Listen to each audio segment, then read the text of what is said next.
Assalamu alaikum wa rahmatullahi wa barakatuh and welcome. Today we are talking about the sword. They say Islam was spread by the sword, but let's look at the facts.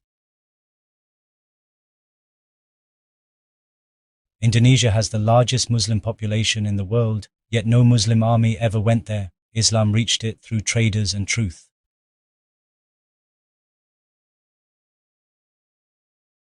Those Muslim merchants were known for their honesty, manners and justice. People embraced Islam not through fear, but through their character and dealings.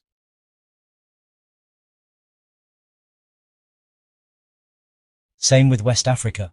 Islam spread through scholars, dawah, and traveling merchants, like in Mali and Timbuktu, long before colonialism touched those lands. Places like Timbuktu became centers of learning and Quranic education. Islam wasn't forced, it was sought.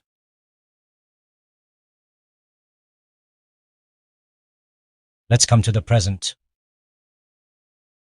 Even Europe today is seeing Islam grow. Tens of thousands of people are accepting Islam, not by swords or armies, but by choice.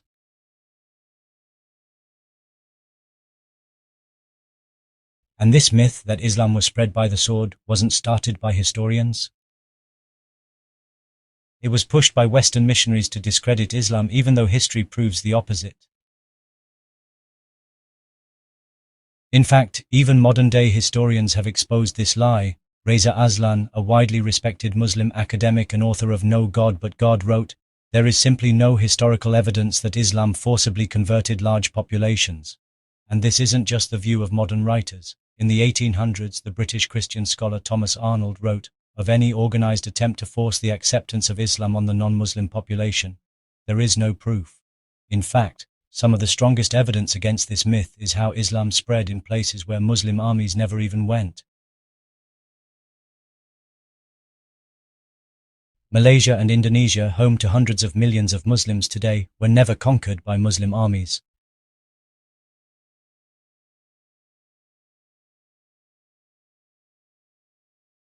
Islam arrived there through Muslim traders, sailors and preachers known for their ethics and character. South India is another example. Islam arrived through peaceful maritime trade along the Malabar coast, not through war. Muslims were respected as honest merchants, and over generations their message was accepted.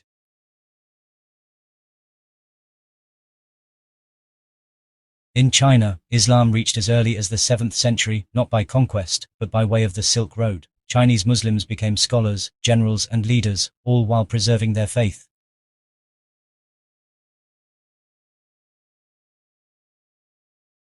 And even a 20th century British scholar named William Montgomery Watt, who didn't even agree with Islam, admitted that the spread by the sword narrative was false. And even today, people are embracing Islam freely, without any force at all. So ask yourself, if Islam were only spread by the sword, why is it still spreading now without one? Can a sword make someone get up before sunrise to pray, or fast every day during Ramadan, even in secret? No, because faith that's forced isn't real.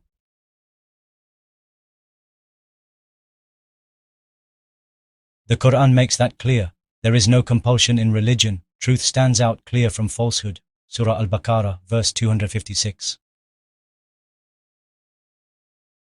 So the question is, if Islam was truly spread by the sword, then why are people still entering it today?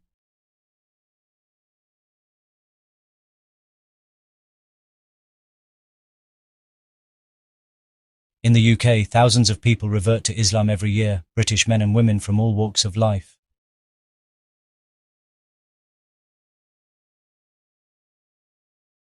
It's so significant that even mainstream news outlets are starting to report on it, from BBC to The Guardian to Channel 4.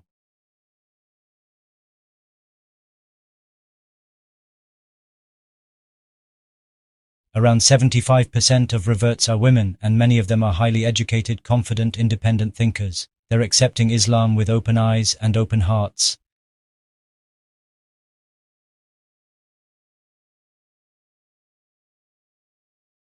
But wait, doesn't the media say Islam oppresses women?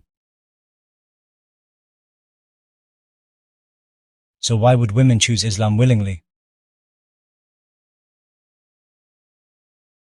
Because Islam doesn't give women illusionary rights, it gives them real rights.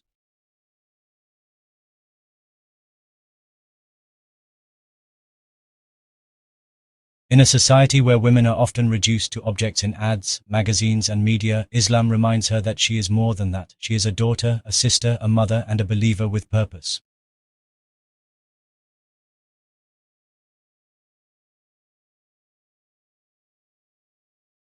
The right to dignity, the right to be valued for her character, not her appearance. The right to purpose, honor, and faith, not from men, but from her Creator. The right to modesty and protection, not as an object, not as a tool for profit, but as an honored human being.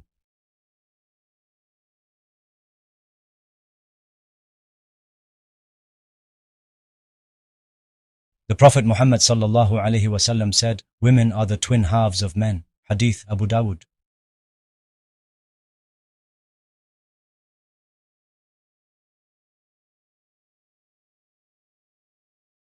In Islam, her worth is not decided by society, it's given by Allah.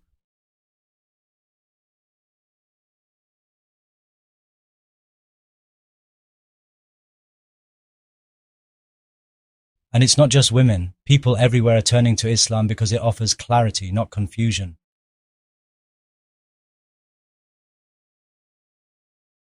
And many of them are young, from London to New York, from Paris to Sydney. Western youth are searching for meaning in a world full of confusion.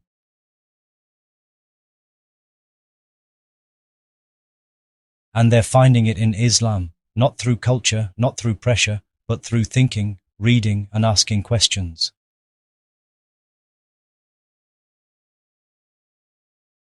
They're choosing Islam despite the negative media, despite the stereotypes, despite the bias.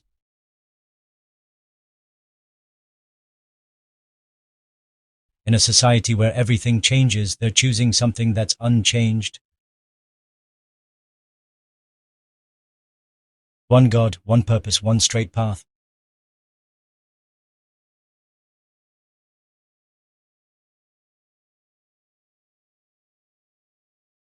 In the United States, it's the same trend. Around 25,000 people embrace Islam every year.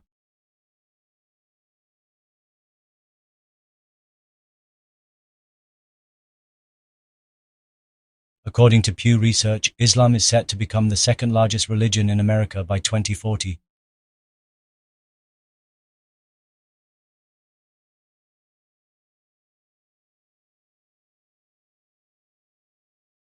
Not through propaganda, not through power, but through conviction.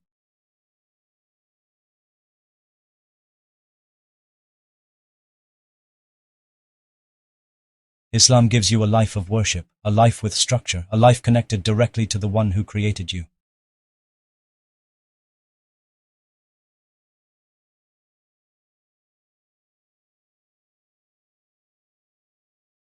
One God, one book, one unchanged message.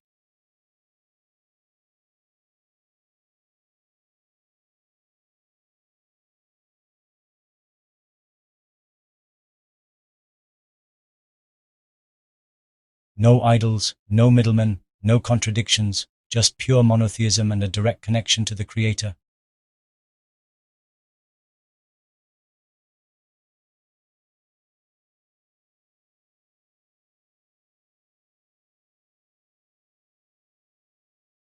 This is the foundation of Islam, the oneness of God. As the Quran says, Bismillahir Rahmanir Rahim.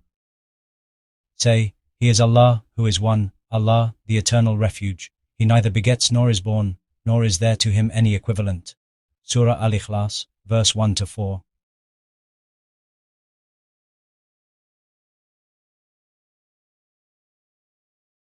That's Tawheed, pure monotheism, uncomplicated, unchanged.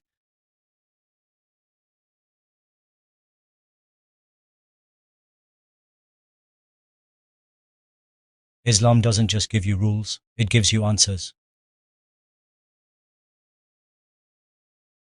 It doesn't ask you to believe blindly, it invites you to think, reflect, and ask.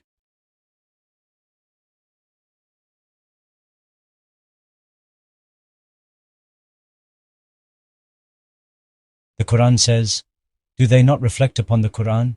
Had it been from other than Allah, they would have found in it many contradictions." Surah An-Nisa verse 82.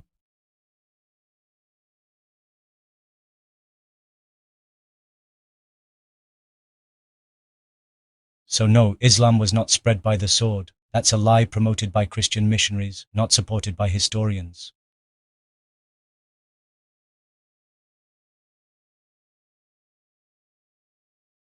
It spread and continues to spread because people hear it, read it, and recognize that it's the truth.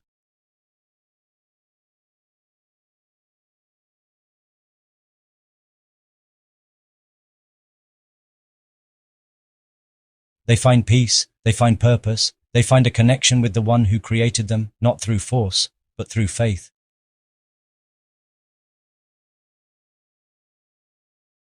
Now the question is, will you? Hit subscribe, learn, reflect, and may Allah guide us all to the straight path.